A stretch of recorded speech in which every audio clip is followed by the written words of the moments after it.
John, what is your definition of heroism? I think heroism is when somebody really goes above and beyond the call of duty and does something outstanding for themselves or for somebody else. Somebody really just gets out of their own way and is infallible in their pursuit to make somebody else's life a masterpiece. Somebody who really gives of themselves to others. And not just the people that are, the firefighters from 9/11, but anybody who really steps out and makes a difference for humanity is a hero for me. Did you ever create a secret hero in your mind that helped you deal with life's difficulties? Actually, I never had a secret hero in my mind. I've had a lot of kind of mentors in my mind, heroes, Gandhi, Jesus, Moses, were secret heroes of mine just because they stood for what they wanted. Martin Luther King stood for what they wanted, what they believed in. They had the conviction and the belief in themselves that no matter what anybody said, they were going to pursue that belief and that love in their heart. And those are guys that really set examples for me of not to believe or not to think about what other people really think of me, but just to pursue what I believe totally in my heart. What is your perspective on goodness, ethics, and moral behavior? My perspective is that there's a lack of it. I think there's a lot of people who pretend to have moral ethics, and they talk from both sides of their mouth.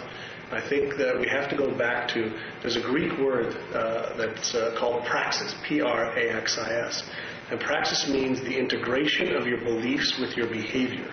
And that, to me, is really where your moral ethics come from, your values as a human comes from.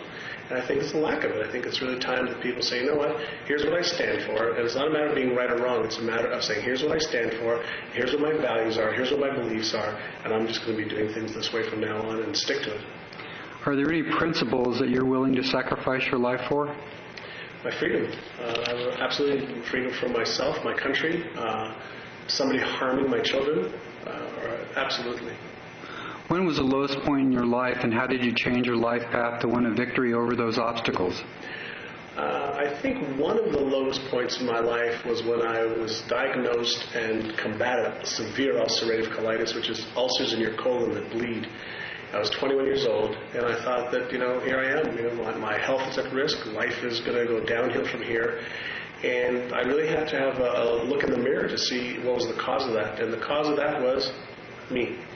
We're always the cause, and I was putting too much stress on my body. I wasn't living a healthy lifestyle. I wasn't taking care of myself, and I really was able to turn that around by, first of all, having belief in myself, trusting God, and then doing what it took to get healthy again. Do you have a dream or vision that sets the course of your life? One of my dreams, number one, is my children, to make sure that I am the best father possible for them. The other is for me to make sure that when my journey is over, this time on, in this bodysuit, to make sure that I've really used it up thoroughly, that I've really given of myself to humanity, that I've done the best that I can, that I've contributed to leaving this place a better place than when I found it, and that I've contributed to people's lives and loved as much as I can. You've had a few setbacks in your life. Do you take a positive view of setbacks, misfortunes, and mistakes? Absolutely. One of my core beliefs is that everything happens for a reason, and some things just aren't to my taste. All the things that happen in my life are divinely inspired, and they happen for a purpose. Sometimes we forget that, with the top of the wave, the top of the crest is always the bottom. There's no inside without an outside. There's no up without a down. And so your life can't be just all about stuff that you really love and like. Your life is going to be about ups and downs, and that's just part of the journey. And we go through these metamorphoses, just like a caterpillar does, becoming a butterfly. And in the middle of that metamorphosis, it always feels uncomfortable. It always feels like this is yicky and sticky and it's terrible. But that's part of how we grow. That's part of how nature, works, and we're part of nature. And so I think everything that's happening in my life I'm thankful for. Some things aren't to my taste. I wish they wouldn't have happened, but they've also been some of the best experiences for me to learn and grow from, and so I'm grateful for every moment. Are you an optimist? I'm absolutely an optimist. How much courage does it take to pursue new ideas? It takes a lot of courage. I think that people are afraid of either failing or succeeding. And so it takes courage to feel the fear. It takes courage to feel the risk. It takes courage to look like an idiot possibly and fall and fail. but that's what it takes in order to succeed. And so you have to be willing to practice, to rehearse your risk muscle, to practice looking stupid, to practice feeling like you're not good enough or smart enough or you didn't do things right, and get over it anyway. See, the truth of the matter is we're all going to feel that way. I don't care whether you're me, Michael Jordan, it makes no difference. We're all going to feel that way, but it's what we do about what we feel that isn't comfortable that separates the people who do really well versus the people who just eke out existence. Did you believe that your dreams would become reality? Absolutely. I absolutely learned, I'm 43 now, I learned when I was 19, I started studying the mind and the brain and studying perception and behavior. And I started studying successful people, modeling successful people. And the first thing they told me, I can remember this, going way back 25 years ago, it said, you first have to believe it in here before you see it out here. And what happens is the way the brain works is when you start to believe it in here, your brain actually finds it out in our physical world. And so you have to understand that it's a reverse of what we've been taught. When I see it, I'll believe it. The truth is you have to believe it first, then you'll see it. And that's an absolute pearl for anybody who's listening to this. And you've got to really understand what that means. And I totally believe that everything that I choose, everything that I set my dreams out to achieve, I will achieve. It seems a lot of people are paralyzed by doubts and fear. How do you overcome your doubts and fear? Well, we first have to understand what doubts and fear are, how anxiety and doubts and fears come about.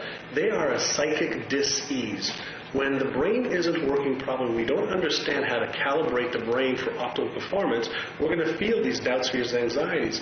But most people, what happens, they don't understand why they feel the doubt, fear, and anxiety, and they let that paralyze them. The people who do understand how the brain works and the chemicals are released in the brain when they feel uncomfortable or uncertain or doubtful, they do it anyway. They overcome the biological and neurological chemical releases by understanding what's causing them and then moving forward anyway. Was there anyone that helped give you the willpower to change things in your life when they weren't going well? The first is God, having the Creator in my life, having a connection, a spiritual connection to the divine intelligence that created me and what I believe every one of us in nature. I've had phenomenal support from my family, my sweetheart Maria, and today being a dad of two spectacular boys, Keenan and Noah, looking at them, gives me so much inspiration, gives me so much desire to do the best that I could do and to overcome anything that comes my way. So absolutely. It's tough in life sometimes when you have people that upset you, that offend you, that oppose you. How important is forgiveness? I think forgiveness is absolutely mandatory. When you don't forgive, the only person you're hurting is yourself, because you're the one still harboring the anger and the mental anguish. And so I think forgiveness is a release of emotion. It's a release to saying, no, I let go. And so I think it's critical for our mental health being and our physical health being. And I think for universal well-being as well, to forgive each other. I don't know of anybody, not me, that hasn't made errors in judgment, that hasn't done things I shouldn't do, that hasn't lied, that hasn't done things that I'm not proud of. But I hope I'm forgiven. And I know I'll continue to make mistakes, and I hope I'm forgiven. And so I have to treat people the same way that I want to be treated. That's, I'm human, and so are you. We're on this journey together, and we just have to go about our way and say, we're going to screw up, so what? Let's move on. Do you experience service to others as a source of joy? Absolute joy. In the work that I do today in really helping people maximize their incomes and live the lives that they want to live, I affect their families, I affect their beliefs about themselves, it gives me so much joy. It validates who I am, it validates the work that I do, and I drive a lot of joy from being able to help others and helping people on the path that I'm on. What place does the power of prayer have in your life? I pray every day. I pray all the time. I think prayer, when people understand what prayer is we're actually experiencing a conversation with divine intelligence. I don't look at prayer as me asking God to give me something, like some kind of a cosmic bell captain. I look at prayer as my communication with the quantum intelligence, divine intelligence that we have out there, and that's how things are manifested. When we pray with our hearts and our souls, I think we're being heard, absolutely. And so I think it's critically important. There's lots of studies on how prayer affects people who are ill. There's lots of studies, and I know in my life my prayers have been answered. How important is it to maintain a sense of humor in the face of serious problems? Well, in the face of serious problems, I think it's really hard to be humorous. But I think if we look beyond the problem, and we understand that for every problem there has to be a solution of equal magnitude. So I don't know if humor has a place for it, but I think being lighthearted does, and not to take it too seriously. I mean, if we think of death, for example, that could be a very traumatic experience. But death is but one event in a person's lifetime. There's birth, which is one event. There's a multitude of things that happen in between life and death. And so what is more critical than that? I mean, if you've got your health and you've got, your ability to do what you love to do, I think we're all very, very blessed. And so I think keeping a light heart is really important. Who are the heroes in your life? Well, the heroes in my life right now are my kids, Maria, my fiance, my family. As I mentioned, this amazing creation that we have. I don't have individuals that are heroes per se, but I will suggest that our teachers are heroes for me. Our firefighters are heroes for me. Our police departments are heroes for me. Our leaders are heroes for me. People who are serving us, serving our country, serving other people. These are heroes. Those, people that are really doing the best they can to serve one another are heroes for me. Why are heroes important in the lives of kids? Well, I think heroes are important in the lives of kids because it shows a child what they could become. It shows a child what's possible. It shows them not just by theory, it shows them by actual example. See, it's easy to blah, blah, blah, talk about what you're going to do and talk about how much good you do, but your actions are what really speak louder than words. There's something that, I've studied for a while now, and they're called mirror neurons in the brain. And the thing that mirror neurons do is they basically mirror what they see. And that's how children learn. Children have got a ton of mirror neurons when they're kids, when they're little babies, and they mimic basically what they see. And so heroes are important because we're watching these heroes really make a difference in people's lives and sacrificing their lives in some cases. And I think it's really important for us to know that it's not just about us. It's about really a community. Humanity is a community. I don't care if you're black, you're white, you're Jewish, you're Christian, you're Muslim. We're all one community. And so I think heroes really help us see what's possible at any given time. How do people become heroes? I think people become heroes. You don't become a hero by choosing to be a hero. I don't think of anybody that I know says, I'm going to become a hero. I think you become a hero by being an example, by being an example of what's possible, by being an example for one person, your child, your friend, your neighbor. Somebody looks up and says, I'm going to move my life towards that type of goodness, of doing that type of goodness, of being that type of goodness and kindness. I think that's how one becomes a hero. You've helped a lot of people in the work that you've done and helping them understand what's going on in their brains and giving them control over the negative and bad thoughts that they have. How does it feel to be recognized as a hero? You know what? I don't look at myself as a hero. I look at myself as just another person who's on the path. I've got a light in front of me shining, and I've got people in front of me with their lights shining for me, and I've got people behind me with their lights shining for me. So I don't look at myself as a hero. I look at myself as somebody who's taking life with a lot of fun, and I take it very seriously. And I know it's a very short journey, and so I want to grow. I want to develop. I want to become as good as I can be, so that I can share whatever my talents and gifts allow me to share with other individuals that makes their lives better. And by better, I mean living a healthy, happy, balanced lives with the income that they want, so they can live the lifestyle that they want. And so, if that constitutes a hero, I thank you and I accept. But I don't feel like a hero. I just feel like a normal guy who's just on the path of life like everybody else. How are you making the world a better place? The first part is I'm loving a lot. I'm just loving and loving and loving and letting people really see the love in me and the love in themselves. I think that if we look at what created us, the divine intelligence that created every single one of us, all we can see is that beauty and love and care. And if we could just share with people how spectacular they are and how much potential they have, and that they don't need anything else other than to really just dig inside and say, you know what, I am a genius, I am brilliant, I am outstanding, and I can achieve whatever I choose to achieve with the talents that I've been given by my Creator. And that's how I'm helping people. I'm helping people maybe scrape off some of the old stuff that's been put upon us, that's taken us from being geniuses to not feeling great about ourselves, from having doubts, fears, and anxieties, having low self-esteem, to feeling wonderful about yourself, doing what you love to do, and making the money you want to make. And so I think that's my contribution to humanity. Do you have any good solutions for the problems facing society today, especially racism, child and spousal abuse, and violence among young people? Yeah, we could go on that for quite a while. The advice that I've got is it's only going to be through education that we change that. If you think about any child that's born, we don't have a child that's born with racism in their blood or genes. We don't have a child that's born wanting to hit or beat somebody else up with anger and resentment. We don't have that for the most part. It's a learned behavior. And so the first part is we have to understand why people are behaving the way they're behaving. See, the behavior is a result. Okay, so we have to understand before there's the result, something's going on in here in the brain. That's why I've studied for so long, is I've been looking at the results in my life, results in other people's lives. I'm asking, the behaviors aren't really what's responsible for the results. It's the thoughts that occur before the behaviors.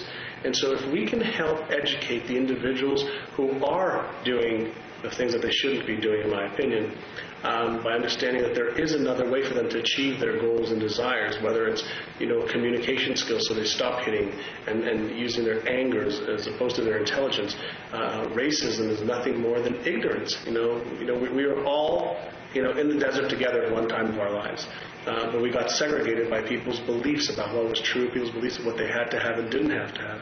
So for me, it's all about education. It's really about re-educating ourselves with the skills and the knowledge that we have today, as opposed to going back 500-600 years when superstition, ruled our religions.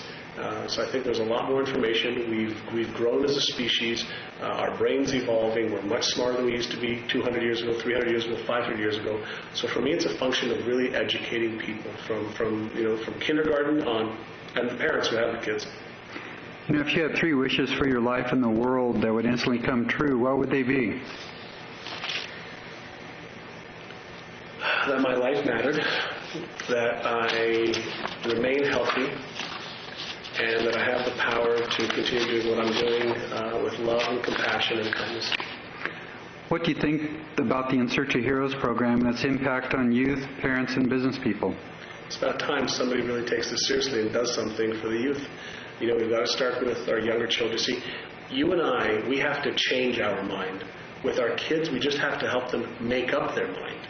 And so when we can give them the information that no matter what backgrounds they come from, no matter what schooling they've had or not, no matter what kind of errors they've made in the past, no matter what kind of hurt they've got in their hearts or in their minds, they can overcome them, and they can do something worthwhile, meaningful, caring, spectacular with their life starting right now.